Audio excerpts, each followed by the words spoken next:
Hello students. In last time हमने देखा कि किस तरह से जो tissue specific and organ specific जो मैनिफेस्टेशन है ओके किसी भी डिसीज़ का, तो वो किस तरह से होता है कि स्पेसिफिक जो हमारे बॉडी में ऑर्गन है उसको कुछ इन्फेक्शन या पैथोजेंस जो हैं अफेक्ट करते हैं। Okay and some other way ये भी देखा कि tissue specific and organ specific ना होकर ये जनरल वे में हमारे इम्यून सिस्टम को ही अफेक्ट करते हैं। सम लाइक एड्स में HIV वायरस जो है वो हमारे इम्यून सिस्टम को अफेक्ट करता है, तो जिसके कारण क्या होता है कि यदि जो छोटा सा इन्फेक्शन भी है किसी माइक्रो ऑर्गेनिज्म का, तो वो क्या हो जाता है, ब्रॉड फॉर्म में चल जाता है, बहुत बड़े फॉर्म में हमको दिखाई देता है और इंजर जो पर्सन है वो इंजर हो जाता है। ओके तो ये तो हमने देखा। अब क्या देखेंगे हम, principle of treatment. Principle of treatment, तो ट्रीटमेंट के जो प्रिंसिपल है, मतलब किस प्रिंसिपल से या किस रूल से, किस रूल को फॉलो करते हुए हम कोई पर्टिकुलर डिसीज़ को ट्रीट करेंगे। ओके तो आपने ये ऑब्ज़र्व किया होगा कि जब आप बीमार होते हैं घर में, तो आपके फैमिली मेम्बर्स क्या करते हैं, और आपने ये भी फील किया होगा कि जब आप थोड़ा आराम कर लेते हैं, रेस्ट कर लेते हैं या सो जाते हैं, तो आपको अच्छा फील होता है। ओके तो ये सब इसका रीज़न क्या होगा, या आप क्या करते हैं, ट्रीटमेंट लेते हैं। ट्रीटमेंट किसके थ्रू लेते हैं, मेडिसिन के थ्रू। ओके तो क्या होता है कि ये जो सारी चीज़ें, ये जो सारे सिम्टम्स हैं, मतलब कि यदि हम रेस्ट कर रहे हैं तो हमें जो है हमारी बॉडी क्या होती है, रेस्टिंग के दौरान क्या होती है, हमारी बॉडी रिलैक्स करती है। तो इन दिस कंडीशन क्या होता है कि बॉडी में जो एनर्जी है वो स्टोर होती है, तो एनर्जी स्टोर होती है तो हम अच्छा फील करते हैं। ओके तो अभी तक आपने जो क्या जाना कि जो इन्फेक्शियस डिसीज़ है, ओके कि इन्फेक्शियस डिसीज़ को ट्रीटमेंट करने के हम मेन फॉर्म में हम 2 टाइप्स से उसको ट्रीट कर सकते हैं। फर्स्ट क्या फॉर्म होगा, फर्स्ट तो हम क्या कर सकते हैं, to reduce the effect of the disease,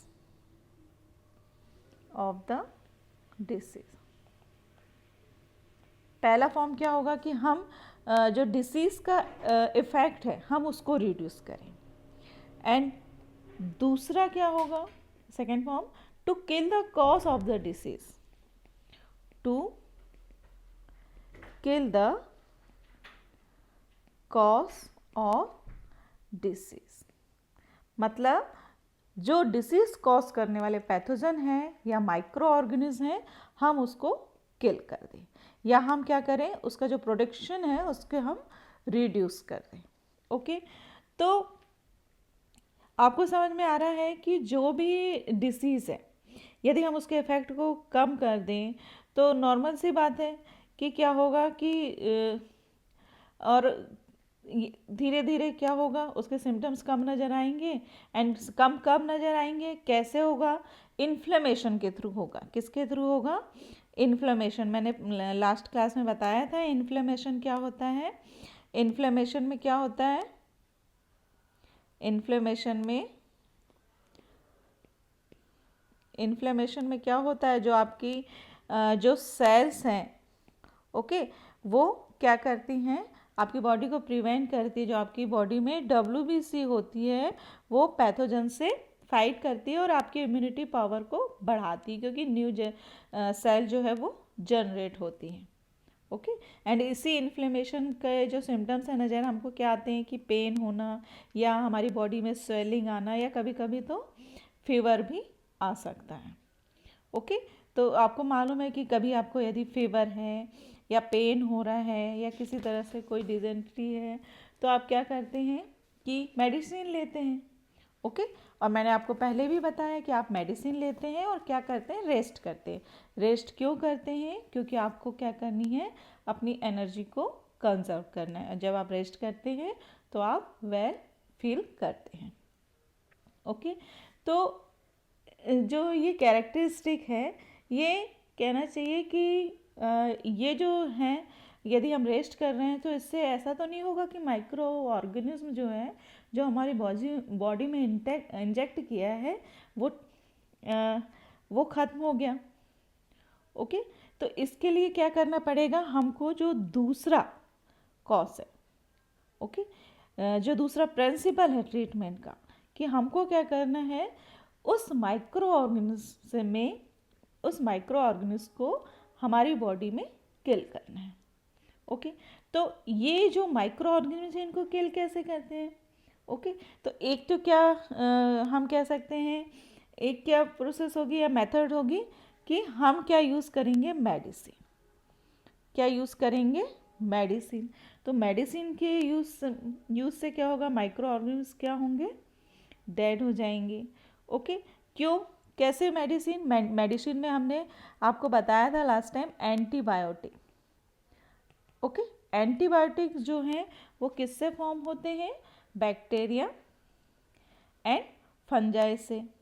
okay, and साथ में यही जो माइक्रो ऑर्गेनिज्म जो है एज ए एंटीबायोटिक्स वर्क करते हैं, और हमारी बॉडी में जो इन्फेक्शियस डिसीज़ कॉज करने वाले बैक्टीरिया, वायरस एंड प्रोटोजन्स हैं, उनकी ग्रोथ को क्या करते हैं, ये रोक देते हैं।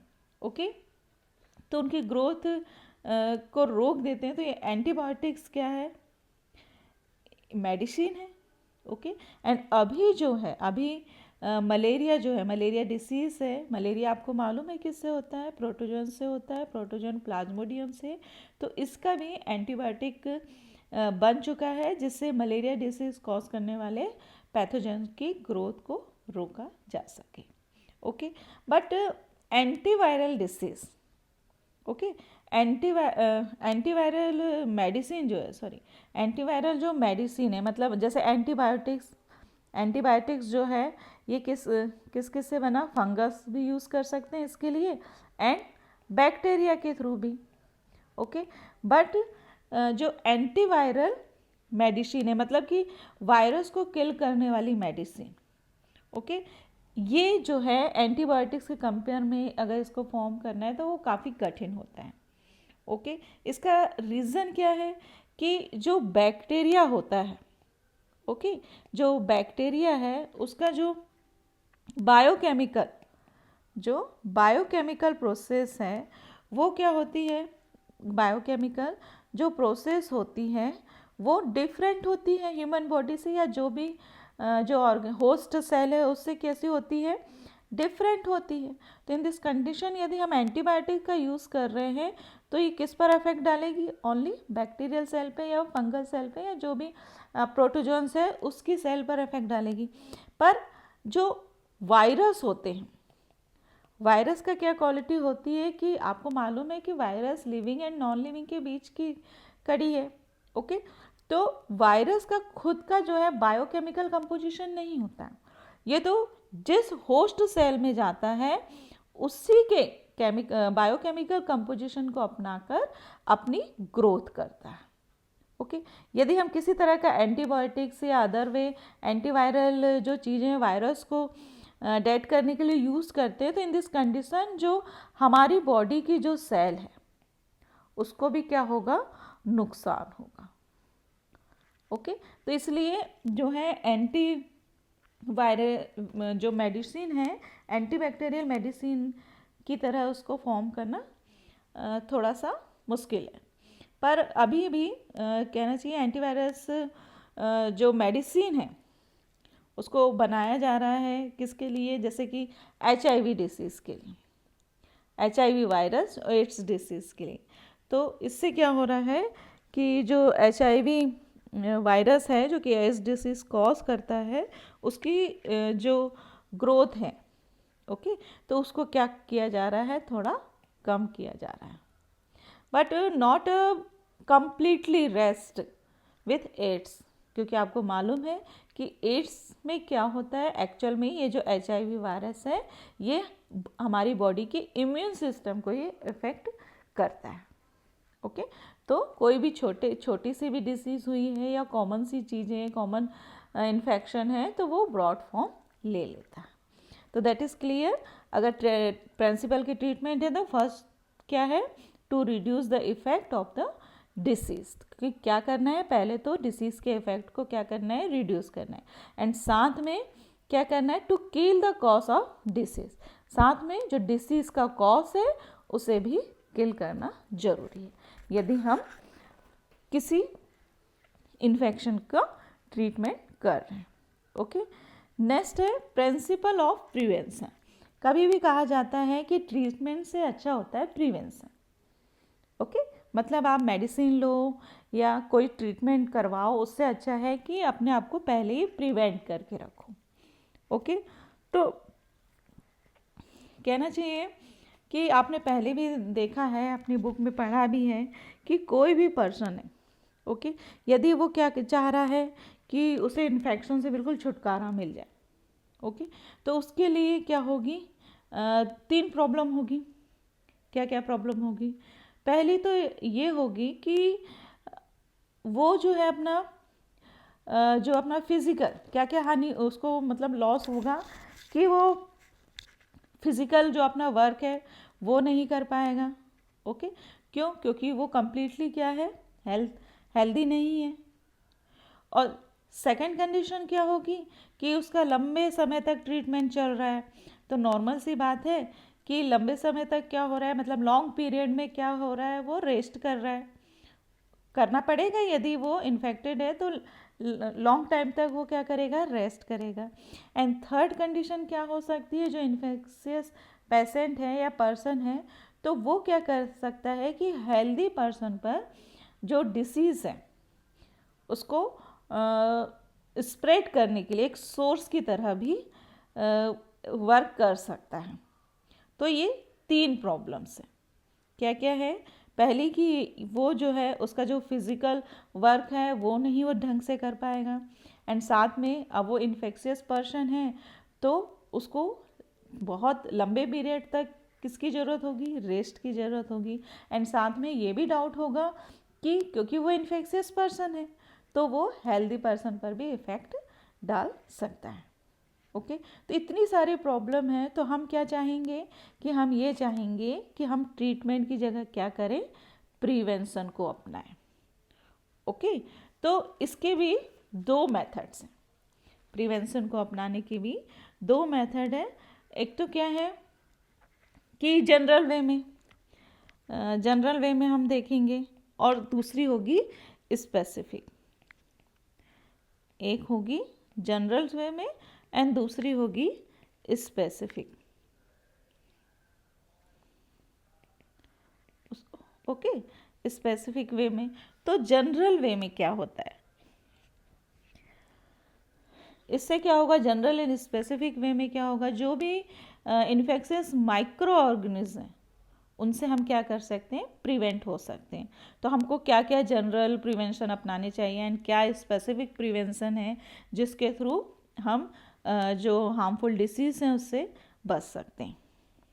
ओके, तो हमने जैसे एयर से, यदि एयर में स्प्रेडिंग होने वाले माइक्रो ऑर्गेनिज्म हैं तो हमें क्या करना चाहिए, जैसे अभी कोरोना का चल रहा है, ओके, जैसे कोविड-19 जो वायरस है उसके लिए क्या कहा जाता है कि एयर के थ्रू स्पेशली नहीं होता, पर भी यदि किसी पर्सन को तो वो कोविड-19 से इन्फेक्टेड है, तो यदि वो क्या कफ एंड कोल्ड उसको हो रहा है तो जो बाहर ड्रॉपलेट्स निकल रहे हैं तो विद एयर ही तो वो हेल्दी पर्सन में जाएंगी। ओके, तो हमें क्या करना चाहिए, यदि हमको इन माइक्रो ऑर्गेनिज्म से हमको प्रिवेंट होना है तो कहा जाता है आपको कि फ्रीली आप जो भी फ्री प्लेस हो, मतलब सोशल डिस्टेंसिंग जिसको कहते हैं उसमें रहिए आप, जो भी भीड़ भरे जो प्लेसेस हैं वहाँ पर आप ना जाएं। ओके, एंड साथ में क्या है, यदि आप इसके अलावा भी कुछ माइक्रो ऑर्गेनिज्म से आप बचना चाहते हैं तो क्लीन वाटर लें। ओके, एंड साथ में ऐसे जो है डिवाइस अपनाएं, या ऐसे जैसे सैनिटाइजर्स का यूज़ करें जिससे कि ये माइक्रो ऑर्गेनिज्म क्या हो जाए कि डेड हो जाएं। ओके, एंड अगर हम अदर जो वेक्टर हैं, जो पैथोजन जो हैं वेक्टर के थ्रू हमारी बॉडी में आते हैं, तो एक्चुअल में ये वेक्टर कहाँ होते हैं, नॉर्मल सी बात है जो गंदा प्लेस होता है, ओके, जैसे सीवेज वगैरह ये जो प्रॉब्लम्स होती हैं वहाँ पर ये ग्रोथ करते हैं। तो हमें क्या करना है कि अपने इन्वायरमेंट को क्या करना है, क्लीन रखना है। यदि हम अपने इन्वायरमेंट को क्लीन रखेंगे तो ये मॉस्किटो, फ्लीज जैसे जो वेक्टर है as a carrier of pathogens हमारी बॉडी में इंजेक्ट नहीं कर पाएंगे। ओके, अब इन्वायरमेंट के अलावा भी जो मतलब इन्वायरमेंट को तो क्लीन रखना ही है, और भी कुछ इन्फेक्शियस जो डिसीज़ से अपने आप को प्रिवेंट करने के कुछ जनरल्स जो हैं प्रिंसिपल हैं या रूल्स हैं। ओके, तो जैसे एक एग्जांपल हम देखते हैं कि आपके क्लास में किसी यदि स्टूडेंट को कफ एंड कोल्ड है तो क्या होता है कि अब उसके आसपास जो स्टूडेंट बैठे हैं तो नॉर्मल सी बात है वो भी इन्फेक्शन उनको होगा, बट आप यदि ऑब्जर्व करेंगे तो ऐसा नहीं होता है।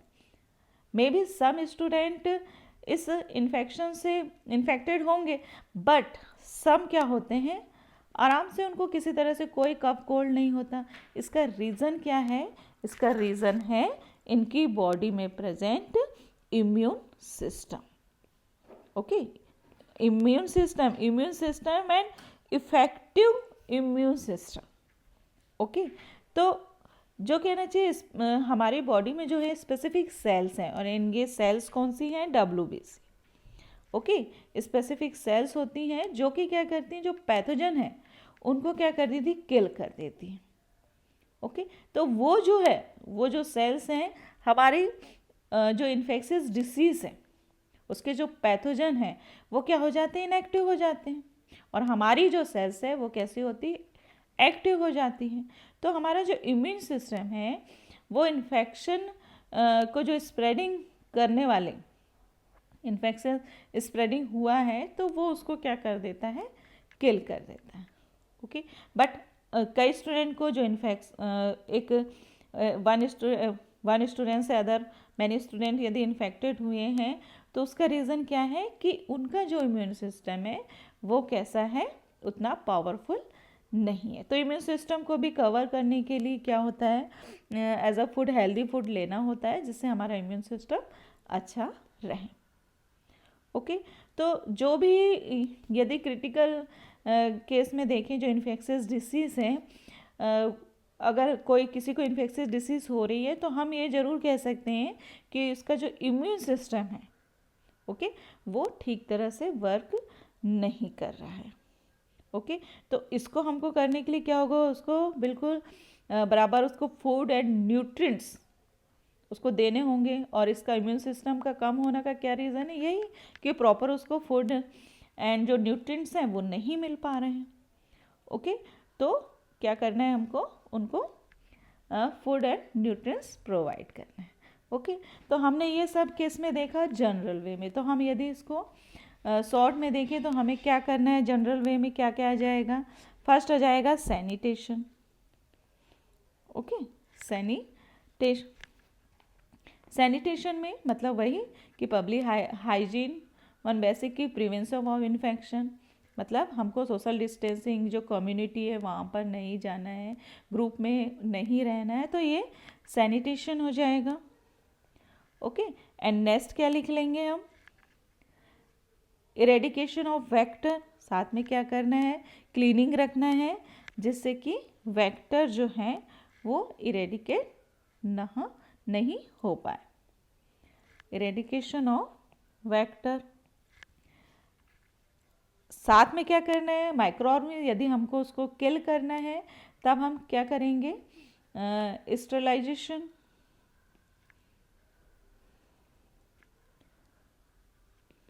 स्टेरिलाइजेशन। ओके, तो ये क्या है, ये सब जनरल में है। एंड आइसोलेशन, अपने आप को आप आइसोलेट कीजिए, अलग रखिए। ओके, आइसोलेशन जिससे कि ये जो डिसीज़ है और अदर पर्सन पर अपना इफेक्ट ना डालें।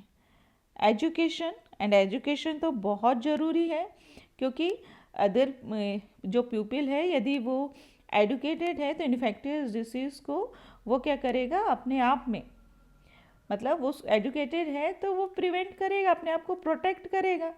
ओके, यदि कोई इन्फेक्शियस डिसीज़ है तो एजुकेशन जो है वो प्रॉपरली बहुत ज़रूरी है, जनरल वे है प्रिवेंशन का and very important. And last is proper and sufficient food. And this proper sufficient food में nutrients also involved. Proper and sufficient food.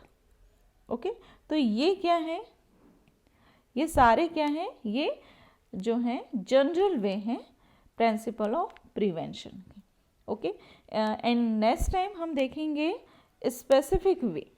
Okay, specific way of prevention of infectious disease. तो इसमें हम देखेंगे कि किस तरह से जो वैक्सीनेशन है, किस तरह से वैक्सीनेशन को प्रॉपर किया गया है एंड हमारे जो इम्यून पावर को किस तरह से वैक्सीनेशन के थ्रू प्रॉपर बना के रखा जा सकता है. ओके, तो that is clear. Okay, thank you.